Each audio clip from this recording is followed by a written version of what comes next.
RTC driver ఉన్నారు, ఆయన suicide చేసుకోవడం అనేది చాలా బాధాకరం. ఇది ఆయన చేసుకున్న ఆత్మహత్యగా భావించట్లేదు, ప్రభుత్వం చేసిన హత్యగానే భావిస్తాము. ప్రభుత్వం వచ్చినప్పటి నుండి ఎన్నికల కన్నా ముందు బాగా హామీలు ఇచ్చేసి వచ్చిన 100 రోజులలో మీరు అన్ని కూడా హామీలు నెరవేరుస్తామని చెప్పి అధికారంలోకి వచ్చిన రేవంత్ రెడ్డి గారి ప్రభుత్వం అధికారంలోకి రాగానే 2.5 సంవత్సరాలు అయినా కూడా ఇప్పటి వరకు వాళ్ళ సైడ్ చూడకుండా 2 నెలల నుండి అయితే ఊరిస్తూ వాళ్ళు రిక్వెస్ట్ చేస్తున్నాను, ప్రభుత్వాన్ని ఊరిస్తూ చర్చలు జరుపుతున్నాం, మాట్లాడుతున్నాం అని చెప్తూ 2 days కూడా కాలేదు. నిన్న వాళ్ళని రెచ్చగొట్టే విధంగా మొన్న ఒక రోజు సమ్మె చేస్తున్నారు, సెకండ్ డేని ఇమీడియట్ గా ప్రైవేట్ డ్రైవర్లను పెట్టి వాళ్ళని ఒక రకంగా రెచ్చగొట్టే ప్రయత్నం చేశారు. ఈరోజు ముఖ్యమంత్రి గారే దీనికి బాధ్యత వహించాలి, ప్రభుత్వమే దీనికి బాధ్యత వహించాలి. రెండవది, ఈరోజు వాళ్ళ కుటుంబానికి భరోసా ఇవ్వాలి, ఆ కుటుంబానికి బీఆర్ఎస్ పార్టీ అండగా ఉంటుందని కేసీఆర్ గారి నాయకత్వంలో ఈరోజు వినోద్ కుమార్ గారు కానీ, పల్ల రాజశేఖర రెడ్డి గారు, కవిత ఎంపీ గారు, మాలత్ కవిత గారు, సత్యవతి రాథోడ్ గారు, పెద్ద సుదర్శన్ రెడ్డి గారు అందరం కలిసి అక్కడికి వెళ్ళి వాళ్ళకు ఒక భరోసా ఇవ్వాలనే ప్రయత్నం చేస్తే ఎక్కడికక్కడ మధుసూదనాచారి గారు ఎక్కడికక్కడ మమ్మల్ని ఆపేసి, ఎక్కడి నుండి అక్కడ శ్రీనివాస్ గౌడ్ గారు అందరినీ కూడా ఎక్కడ వాళ్ళని అక్కడ ఆపేసి మమ్మల్ని అక్కడ పోకుండా చేసే ప్రయత్నం చేస్తున్నారు. ఏమడుగుతాం మేము అక్కడికి వెళ్ళి? ఆ ప్రభుత్వానికి అండగా ఉండాలంటే మా కుటుంబంలో అవకాశం కల్పించాలి, ఉద్యోగం అంటాము, ఆ కుటుంబానికి ఒక 1 కోటి రూపాయలు ఇవ్వండి అంటాం. ఎందుకంటే వాళ్ళకి ఇల్లు కూడా లేదట, ఆయన వాళ్ళ బిడ్డ ఇంట్లో ఈరోజు వాళ్ళ డెడ్ బాడీ పెట్టినారంట. అలాంటి పరిస్థితుల్లో వాళ్ళకి ప్రభుత్వం ఆదుకోవాలని డిమాండ్ చేస్తాం. అన్నిటికన్నా ముఖ్యంగా ఆర్టీసీ సంబంధించిన మీరు ఏదైతే హామీ ఇచ్చారో వాటిని నెరవేర్చమని అడుగుతాం అంతే ప్రతిపక్షంగా. దానికి కూడా ఉలిక్కి పడితే ఎట్లా ఉందంటే ప్రజాపాలన పేరు ప్రజాపాలన అని చెప్తున్నా ఒక నిర్బంధ పాలన జరుగుతుంది రాష్ట్రంలో.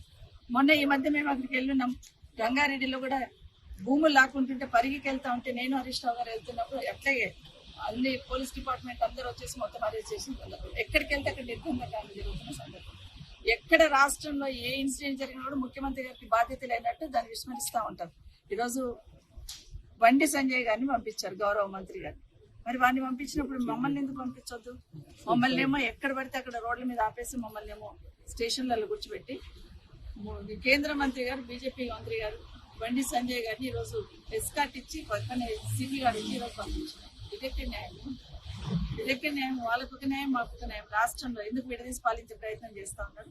ఈరోజు ఈ ప్రభుత్వం బాధ్యత వహించి ఇప్పటికైనా ఇమీడియట్ గా వాళ్ళ కోరికలను నెరవేర్చి, మీరు ఇచ్చిన హామీనే కదా ఆ రోజు కేసీఆర్ గారు వాళ్ళందరినీ పిలిచి, ఆర్టీసీ కార్మికులందరినీ కూడా పిలిచి వాళ్ళతో కూర్చొని మాట్లాడి ఏం చేస్తే బాగుంటుందని వాళ్ళకి భోజనం పెట్టి మాట్లాడించి ఒక తండ్రిలాగా జరిగిన నష్టం ఏం జరుగుతుంది, ఏం చేయాలి, ప్రభుత్వం నుండి ప్రభుత్వం మీద భారం ఎంత పడుతుంది, ఏం చేయాలి వాళ్ళతోనే డిస్కస్ చేసి ప్రభుత్వ ఉద్యోగులుగా వాళ్ళను గుర్తిస్తూ ఆ రోజు అసెంబ్లీలో తీర్మానం చేసి దాన్ని అమలు చేసే టైంలో అపాయింటెడ్ డే అని కూడా అనౌన్స్ చేసిన తర్వాత ఎలక్షన్స్ రావడంతో ఆగిపోయింది. మరి ప్రభుత్వానికి కష్టమేముంది? ఇమీడియట్ గా దాన్ని యాజ్ ఇట్ ఈజ్ అమలు చేయడమే కదా.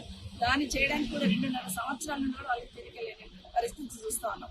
ఇప్పటికైనా ఎన్నికలప్పుడు మీరు ఏం హామీ ఇచ్చారు?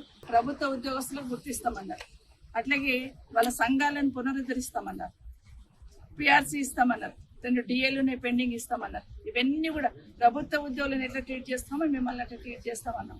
మరి ఇప్పుడు ఏం జరుగుతుంది రాష్ట్రంలో? వాళ్ళ ఒక రకమైన భయాందోళన గుర్తేసి ఈరోజు ఒక్కడే కాదు, ఇంకా 2 కూడా సూసైడ్ చేసుకున్నారు. ఒకటి నల్గొండ కానీ అట్లాగే ఖమ్మం కానీ కొత్తగూడెం. దయచేసి మా ఆర్టీసీ సోదరులందరినీ విజ్ఞప్తి చేస్తా ఉన్నాం, దయచేసి మీరు మనస్తాపం చెంది ఇలాంటి వాటికి పాల్గొనొద్దని దయచేసి మీకు దండం పెట్టి కోరుకుంటా ఉన్నాం. ఫైట్ చేద్దాం, ప్రభుత్వానికి తల వంచి మీకు హామీలు నెరవేర్చినట్టు ఖచ్చితంగా బీఆర్ఎస్ పార్టీ మీకు అండగా ఉంటుంది, మిమ్మల్ని కాపాడుకోవడానికి ఖచ్చితంగా ఉంటుందని కోరుకుంటూ ఈ ప్రభుత్వం శంకర్ గౌడ్ గారి కుటుంబాన్ని ఆదుకోవాలి, వారి కుటుంబాన్ని కూడా భగవంతుడు శక్తిని ఇవ్వాలని కోరుతున్నాను.